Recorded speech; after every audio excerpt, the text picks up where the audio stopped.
Iya, silakan Mbak, masuk Mbak. Ya, Mari Mbak, silakan masuk duduk ya Mbak ya. ya, terima kasih Bu. Iya. Bagaimana Mbak kabarnya Mbak hari ini? Alhamdulillah kabar saya baik Bu. Alhamdulillah. Bagaimana dengan kabar Ibu? Alhamdulillah Ibu juga baik nih, moodnya lagi bagus ya hari ini. Kayaknya Ibu belum pernah melihat Mbak ya? Kemungkinan belum Bu. Belum. Coba perkenalan dulu ya, biar nanti kalau nyaman, kalau udah kenal tuh nyaman gitu Mbak hawanya ya. Coba perkenalan dulu. Perkenalkan, nama saya Dewi Arti Oktaviana, saya dari Semarang. Oh, jauh sekali tadi laju Mbak kesini. Iya, sama teman. Sama teman, oke. Ibu, apakah Ibu sekarang memiliki waktu luang? Ya dong, tentu saja Ibu juga memiliki waktu luang. Ada apa Mbak? Apakah Mbak Dewi mau cerita atau ada yang ingin disampaikan sehingga jauh-jauh nih datang ke Semarang ke ruangan Ibu? Iya Bu, saya ini ingin konseling dengan Ibu. Oh, seperti itu. Oke. Nah, Mbak Dewi sebelumnya sudah pernah konseling belum? Saya belum pernah konseling sama sekali, baru pertama kali ini. Oke, Ibu jelaskan sedikit ya. Konseling itu adalah proses pemberian bantuan dari Ibu nih kepada Mbak Dewi untuk memecahkan masalah Mbak Dewi. Nah, tetapi nanti dalam proses konseling ini ada asas, yang dimana ada asas keterbukaan, kesukarelaan, dan kerahasiaan ya Mbak. Nah, kesukarelaan ini Mbak Dewi kesini tidak ada paksaan ya yang pastinya. Tidak. Oke. Nah, kalau asas keterbukaan itu nanti Mbak Dewi menceritakan semua yang dipikirkan Mbak Dewi selama ini, tidak ada yang ditutup-tutupi gitu ya. Iya Bu. Oke, kalau asas kerahasiaan itu nanti di dalam proses konseling ini Mbak Dewi cerita, yang tahu tuh hanya Mbak Dewi dan Ibu saja yang tahu. Seperti itu. Iya, baik Bu. Saya sekarang paham. Oke. Nah, tapi nanti dalam proses konseling ini nanti waktunya 30 sampai 45 menit ya Mbak ya. Besok minggu depan kita bertemu lagi. Jadi kita gunakan waktunya sebaik-baiknya. Baik Bu, saya setuju. Oke, sekarang langsung saja Mbak Dewi bisa menceritakan nih apa yang membuat hati Mbak Dewi ini gelisah dan kepikiran sehingga ingin cerita pada Ibu.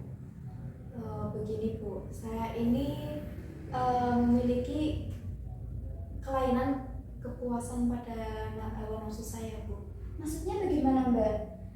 Jadi begini Bu, saya ini Hmm. sering melihat mengintip orang yang sedang berganti pakaian atau orang yang tidak memakai pakaian. Lebih parahnya lagi, saya ini lebih suka orang ketika melihat orang berhubungan gitu Bu. Oh, berarti memiliki kebiasaan buruk seperti itu ya Mbak? Iya, lebih tepatnya saya lakukan itu hampir setiap hari gitu Bu. Waduh, sudah ini ya. Berarti tetapi Mbak Dewi, ketika Mbak Dewi melakukan itu, apakah ada bisikan atau ada suruhan atau emang kemauan Mbak Dewi sendiri? Itu kemauan saya sendiri Bu. Kemauan Mbak Dewi sendiri, oke. Nah, Mbak Dewi, Ibu akan memberikan cara nih atau teknik terapi yang mungkin bisa dilakukan Mbak Dewi di sini bersama Ibu. Tetapi nanti juga bisa diterapkan di rumah atau di waktu senggang-senggang Mbak Dewi atau ketika lagi melakukan aktivitas ya Mbak. Nah, teknik terapi kita ini menggunakan terapi zikir Mbak, yang dimana terapi zikir ini di dalam Al-Quran sudah diterangkan bahwasanya dalam Al-Quran surat Ar-Ra'd ayat 28 yang berbunyi allazina amanu tatmainu qulubuhum bizikrillah, ala bizikrillahi tatmainu qulub, yang artinya Mbak yaitu orang-orang yang beriman dan hati mereka yang tentram itu karena mereka selalu mendekatkan diri kepada Allah. Dan ingatlah bahwa dengan mendekatkan diri kepada Allah yaitu hati akan menjadi tentram Mbak. Nah, pada terapi zikir ini Mbak, nanti ini akan lebih mendekatkan Mbak Dewi lebih dekat lagi kepada Allah, lebih taat lagi menjalankan ajaran-ajaran agama, lebih menjauhkan diri dari urusan duniawi yang berlebihan Mbak. Seperti itu.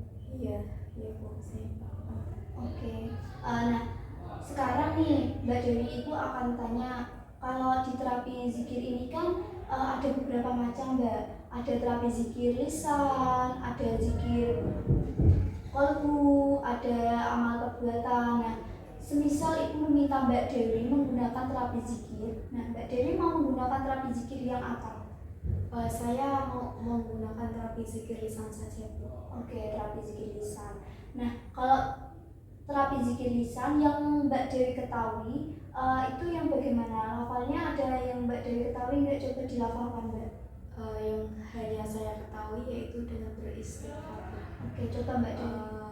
Biasanya saya melafalkan astagfirullah, astagfirullah, astagfirullah. Oke, berarti kan Mbak Dewi di sini sudah mau usaha ya, udah ada niatan untuk mau berubah lebih baik gitu kan ya. Nah, ketika Mbak Dewi melakukan terapi ini, Mbak Dewi bisa melakukannya di mana saja. Ketika ada waktu senggang, ada waktu celah gitu ya, Mbak Dewi bisa melakukan istighfar, bisa zikir dimanapun, biar Mbak Dewi ini tidak ada waktu, tidak ada celah untuk mengintip gitu ya Mbak, melakukan kebiasaan buruk yang Mbak Dewi lakukan setiap harinya seperti itu. Iya Bu, nanti ketika di rumah saya akan melakukan keterbiasaan dengan berzikir, lebih mendekatkan diri kepada Allah, mengikuti kajian-kajian muslim, dan berteman dengan orang yang saleh.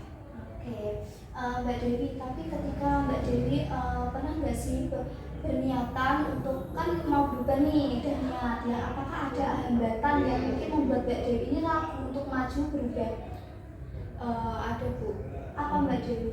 Saya ini ketika saya ingin beribadah, saya ini merasa kesulitan. Misalnya gini Bu, saya udah azan nih Bu, saya nanti saja. Jadi nanti itu kayak terbiasa gitu, nanti lama-lama saya tidak melakukan ibadah Bu. Dan saya lebih sering lihat orang-orang tanpa berpakaian gitu, jadi saya tergiur oleh orang yang tidak berpakaian itu daripada mendekatkan diri pada Allah. Jadi itu saya merasa sulit banget Bu. Oke, nggak apa-apa Mbak, pelan-pelan ya Mbak ya. Tapi Mbak Dewi ini berarti harus konsisten ya Mbak dalam ketika Mbak Dewi ini sudah memiliki niatan baik, sudah mau ada usaha untuk berubah. Nah, berarti Mbak Dewi ini harus konsisten dengan perkataan Mbak Dewi. Gitu ya Mbak? Iya Bu, insya Allah saya akan lakukan apa yang dikatakan Ibu tadi. Oke, semoga Mbak Dewi tetap istiqomah ya Mbak. Semoga bisa pelan-pelan merubah kebiasaan buruk Mbak Dewi yang mungkin selama ini Mbak Dewi lakukan seperti itu. Iya Bu. Oke, mungkin pertemuan kita kali ini dicukupkan terlebih dulu ya Mbak ya. Kita bertemu di minggu depan lagi. Nah Mbak Dewi, ketika nanti Mbak Dewi merasa ada yang ingin disampaikan atau mengganjal di hati Mbak Dewi bisa menemui Ibu, menjumpai Ibu, tidak usah sungkan ya Mbak ya. Langsung saja nanti ke menemui Ibu. Iya, semisal lain kali mau konseling lagi sama Ibu, boleh ya Bu? Boleh dong, tentu saja. Nggak usah sungkan Mbak ya. Iya Bu. Oke. Terima kasih ya Bu untuk konseling kali ini. Saya lumayan bisa mengurangi beban saya. Berarti Mbak Dewi sekarang udah nggak lega ya? Maksudnya sudah menceritakan unek-unek Mbak Dewi ya? Iya. Alhamdulillah saya udah diberi sedikit jalan keluar untuk bisa melupakan hal yang negatif seperti itu. Ya. Oke Mbak Dewi. Terima kasih ya Bu untuk konseling siang ini. Assalamualaikum. Waalaikumsalam. Mari Bu antar.